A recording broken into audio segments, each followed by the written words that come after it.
pastor quarter compound na kadoma tu kan mulai khu kan pastor quarter choti la ram nga kalu ani a kan tu na hianin kan field director pastor muan puya te kan thil zolok du kan na ya helaya arunachal rama hian kum engzang e iom to kun hi kum ni na ania mei thak hian kum ni katling ve don ani ti chuan arunachal ram rong bol na hi atla thale maya tin kan lo se thina mizoram tangpon tun huna hian i om hun chung in ti jok yang kum ni ila om tling lo dewa i om hun chung hian biakin engzang tin le om hun chung hian pathian mal som na zara biakin paru kan sa zau to a tuna hian sak mek kan la neya chu kan la zo lo to ba apani soitel chuan sak zo deu thuwa kania chung nen chuan in pariat angvel chu lalpa mal som na kan don ani ati the ni awan ro pui ve pholo mom ve chuan in mithar lak mai hi engzang e ising to in lak lu to se themo apum puya han chu thian tun tuma kan report duangin kan ti fel sak lova avain tun kumpo hian zavel chu niin kan king pha chuang kan in hria a ni kum lena han in sap khan zani bor veli kan tling thei angam o ti chu kan be se dan ani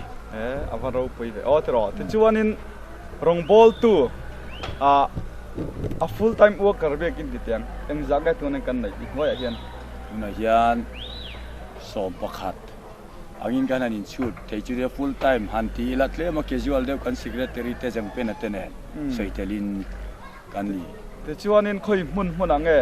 rongan bola khoi la atege i handa hual ti ka sei thei tuna tak hian alonga hianin ke ka oma unaw lo pi i basara kan sun chungin ma se begin sakte kan tul buai zuala ya ni wangin kan in da le thei shi lo ba lal pandrem ti chuan tun kum hian da phei ve toila kan ti a tin hei ho tu ten rong bol tu pakhat unaw padian ania lan miron pek bel nen chuan alonga son rong bol tu pathum kan om ang ania nia la hi dik photo a om shi a ten unaw pa jengpen a hi kayenga a oma chuan unaw pachoti tato oma unaw pa durga lalram chana min chuka oma tin mani gong atakian an secretary ni mek unaw pa boken hemi aum boka tin unaw patlana hi changlanga ala oma chuan deung lama unaw pa larin sang aralte oma ten unaw nu kenter jorami itanakara a oma chuan pasigata unaw pa mathana tandola kha a omani chu kanom dan tlang pui ani chuan chu lo chu thelan zole du che kan du chu hilai arunachal rama hianin a eng ti zong hian nge rong bol na tun kum thar atana mathar han lang la tur tan ro mana deu te inei an sei thei te nei am o hey arunachal hi kan chuklak pada trangin kan poimo le kan tru berchu administration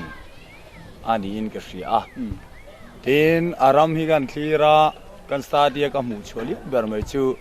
kan member za som kwa panga deu tho hi kan nu le pata ji le chiar thiam lo wan ni a chu kan lo be se ang mota district lamte kan han tin zona kumenga monga nu vela chuan tiril rupuakal khaka ni na nga ma se alo ni hau lo mai ti hi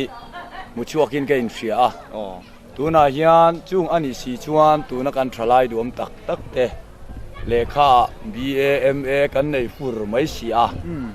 zirna ko nga hian ai arunchal taka hian kan member te nam nu fual ve deu ani a kan member nga te hi ma se pathian mal somna zara he christian ten han chau tau naw nu ken tari tele rong bol tu ma sa ho ten an lo sul su na tangin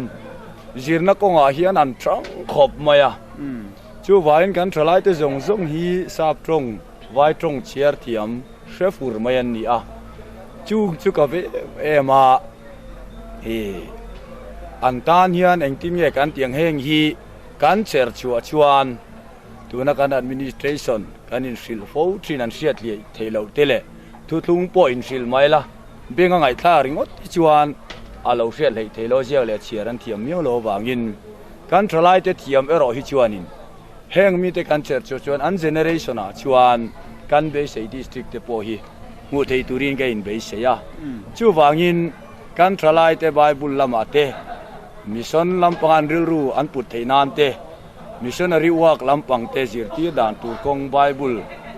ka veiber mai chumi zawra mina kan ti thin so ta kan zir ang dewin OTS te kan tia eastern khatianga in zirti rang kha ti ve tang ila chuan mani in veina tele rong bol na konga te kan thralai te na churil run ron put chowa kan cher chua thei chuan kan ma hi chu a eng chuan ka hria churil rupu ma kan lak tu lein ka hria ni Thaparo pui ve ti chuan thil pakhata top lampanga ante don tai la nam hi che sang an oma arun chala hian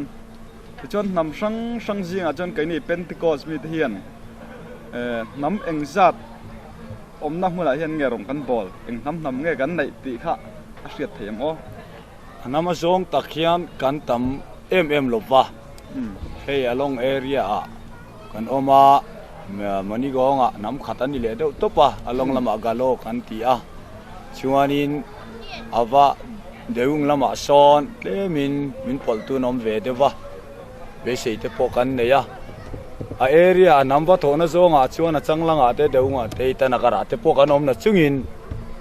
anam takhian member hi kan langa lo le nation pa hian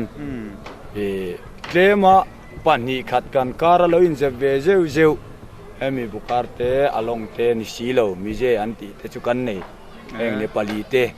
a then tlem tleng lo i je chu omma se soitham kan nei chia lawani chu wangin kan nei be thai chu bukar nam le galo hi an ni fi ani avar lo mum ve ti chuanin thil han soi du kan ai choi kan field director pastor muan puya hi elai runa chal ram alu chawa pathian mal som na kan dong hle a ti chuan aruna chal ram chunga in ti tiang a state capital itanagar hmuna biakin ro pui deuh maya hun lai khan tung ding ani a notice india huap po kan hriat lar ani a hei a director hun chungin biakin ro pui lutuk mai itanagar hmuna te kan han nei thei kan lom he I thok ro pui kan ti a in ha thona po hi pathian mal som se lang ti kan ring tat ani kan lom he mai le chung kan lom e amen